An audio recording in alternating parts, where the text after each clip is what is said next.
Hello guys, welcome to YouTube channel learning statecraft. I hope आप सब लोग ठीक होंगे। लास्ट क्लास में हमने हमारा टॉपिक किया था globalisation and state. I hope clear हो गया होगा। हमारा एक लास्ट टॉपिक बचा था नेशन स्टेट, जो हम आज करने वाले हैं। क्लास शुरू करने से पहले please like, share and subscribe the channel.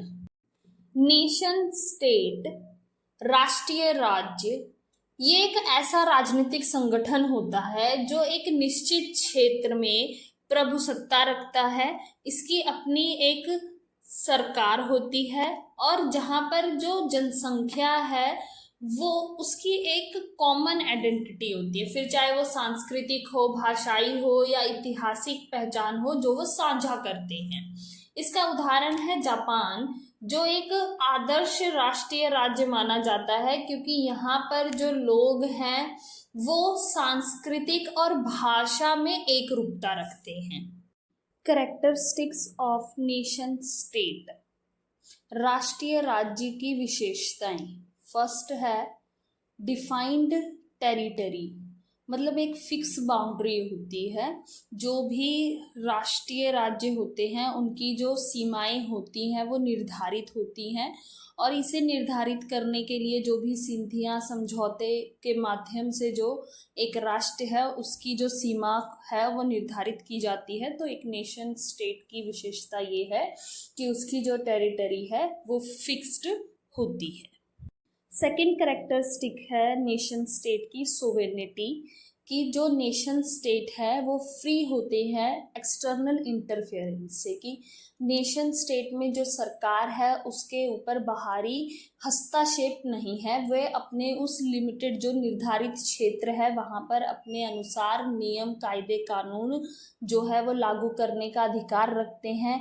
अपने इच्छा अनुसार वो वहाँ पर नियम, कायदे, कानूनों को लागू कर सकते हैं। उनके ऊपर बाहरी तौर से कोई भी हस्तक्षेप नहीं होता है। They are free from external interference. Nation state की थर्ड कैरेक्टरिस्टिक है कॉमन आइडेंटिटी। राष्ट्रीय राज्य में उस निर्धारित सीमा के अंदर रहने वाले जो लोग हैं उनकी सामान्य पहचान होती है, और ये पहचान उनके कल्चर, लैंग्वेज, हिस्टोरिकल बैकग्राउंड या एथनिसिटी से जानी जाती है। फिर चाहे वो कल्चर से समान हो, भाषा से या अपने इतिहास से सामान्य तौर से पहचाने जाते हैं।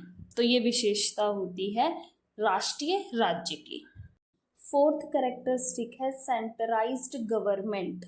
जो भी नेशन स्टेट होता है वहाँ पे एक सेंट्रलाइज्ड अथॉरिटी होती है, सरकार होती है, जो एक राष्ट्रीय राज्य की निर्धारित सीमा है वहाँ पर कानून, नियमों को लागू करके वहाँ की जो क्षेत्रीय सुरक्षा है, वहाँ के जो संसाधन हैं उन पर नियंत्रण करती है, लोगों को सुविधाएं देती है, उनकी रक्षा करती है, उनके अधिकारों की रक्षा करती है। तो जो एक नेशन स्टेट होता है वहाँ पर एक सेंट्रलाइज्ड अथॉरिटी काम करती है। फिफ्थ कैरेक्टरिस्टिक है legitimacy. Nation states have consent of people और प्रिंसिपल ऑफ सेल्फ डिटर्मिनेशन, कि जो नेशन स्टेट्स होते हैं वहाँ पर लोग जो हैं उनकी आपस में सहमति होती है, और वहाँ पर प्रिंसिपल ऑफ सेल्फ डिटर्मिनेशन होता है कि निर्णय लेने का अधिकार जो है वो सरकार के पास है, और लोगों की इच्छा के अनुसार वहाँ पे कार्य किया जाता है, और वहाँ पे कोई भी एक्सटर्नल इंटरफेरेंस नहीं होगा, बाहरी हस्तक्षेप जो है वो नहीं होता है एक नेशन स्टेट में। सिक्स्थ कैरेक्टरिस्टिक है नेशन स्टेट की इंटरनेशनल रिकॉग्निशन। जो भी हमारे राष्ट्रीय राज्य होते हैं उसे अन्य जो भी राज्य हैं वो और अंतर्राष्ट्रीय जो संगठन होते हैं वो मिलकर उनके जो सीमा है उसे निर्धारित करते हैं, उसे परिभाषित करते हैं, उसे मान्यता देते हैं, ताकि जो भी राष्ट्रीय राज्य है वो अन्य राज्यों के साथ अपने कूटनीतिक संबंध स्थापित कर सके, और जो हमारे अंतर्राष्ट्रीय संगठन हैं उनके साथ उनकी संधियां, समझौते होते हैं, अपने विकास के लिए वे उनके साथ मिलकर कार्य करते हैं। तो ये कुछ विशेषताएं होती हैं हमारी नेशन स्टेट की। कंक्लूजन की अगर हम बात करें तो स्टेट थ्योरी में जो हमने टॉपिक अभी तक कवर अप किए हैं, meaning of state, use of word state, elements of state, different theories of state, debate over the nature of state in capitalist and socialist societies, post colonial state, welfare state, globalisation and nation state. तो इन सब topics को पढ़ने के बाद, समझने के बाद हम ये निष्कर्ष पर पहुँचे कि किस तरीके से जो हमारे स्टेट थ्योरी है वो इतने कॉम्प्लेक्स रोल जो है वो प्ले करती है, किस तरीके से वो टाइम के साथ इवॉल्व हुई है। और स्टेट थ्योरीज को पढ़ने के बाद हमें ये भी पता चलता है कि किस तरीके से स्टेट जो है वो डायनामिक रोल प्ले करता है और उसमें किस तरीके से विवाद भी जो है हमें देखने को मिलते हैं। और ये सारी चीज़ें एक स्टेट की कैरेक्टरिस्टिक्स की अगर हम बात करें अलग अलग संदर्भ में, तो ये वहाँ के ऐतिहासिक, आर्थिक और कहीं ना कहीं सांस्कृतिक संदर्भों से प्रभावित होता है। और उसके बाद हमें एक स्टेट जो है वो आज के कंटेम्प्रेरी वर्ल्ड में इवॉल्व होने के बाद देखने को मिला है।